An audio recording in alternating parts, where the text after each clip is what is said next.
बहुत पुरानी बात है। दक्षिण भारत में एक राजा राज्य करता था। राजा का राज्य समुद्र के किनारे था। राजा को भोजन के साथ मछलियां खाने का बहुत शौक था। बिना मछलियों के राजा का भोजन अधूरा रहता था। एक बार की बात है, राजा के राज्य में बहुत तेज तूफान आया, जिसके कारण कोई भी मछुआरा मछली पकड़ने के लिए समुद्र में नहीं जा सका। उस दिन राजा को भोजन में मछलियां नहीं मिली, जिससे राजा बहुत उदास हो गया। राजा ने जब अपने मंत्रियों से इस बारे में पूछा तो उन्होंने बतलाया कि इतने तेज तूफान में समुद्र में मछली पकड़ने जाना अपनी जान पर खेलने के समान है, इसलिए कोई भी मछुआरा समुद्र नहीं जा रहा है।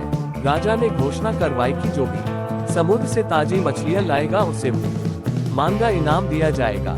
राजा की घोषणा सुनकर मछुआरों के मन में लालच तो आया, किंतु कोई भी मछुआरा अपनी जान जोखिम में डालने के लिए तैयार नहीं हुआ।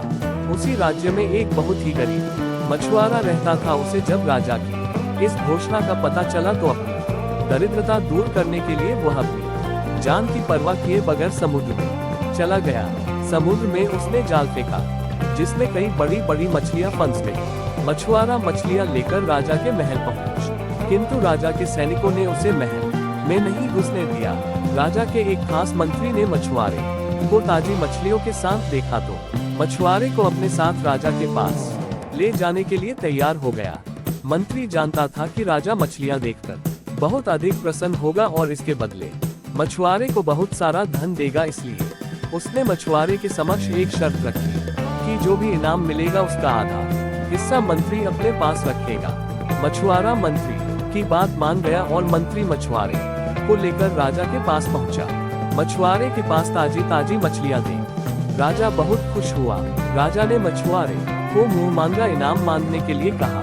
मछुआरा राजा से हाथ जोड़कर बोला, महाराज मुझे 20 कोड़े मारे जाए। मछुआरे की बात सुनकर राजा को बड़ा आश्चर्य हुआ और उसने फिर से मछुआरे से कुछ मांगने के लिए कहा, किंतु मछुआरे ने फिर 20 कोड़े खाने का इनाम मांगा। राजा ने अपने सैनिकों को बुलाया और मछुआरे को 20 कोड़े मारने का आदेश दिया। सैनिकों ने मछुआरे को कोड़े मारना शुरू किया।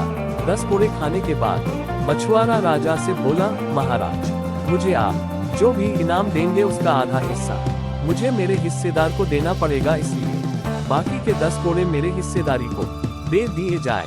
मछुआरे की बात सुनकर राजा को फिर आश्चर्य हुआ और राजा ने उसके हिस्सेदार का नाम पूछा।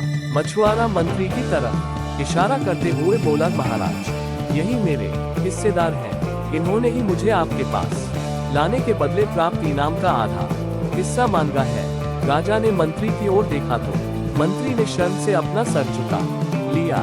राजा ने आदेश दिया कि बाकी की 10 कोड़े मछुआरे के हिस्सेदार को मारे जाएं। सैनिकों ने राजा के आदेश पर मंत्री को 10 कोड़े मारे।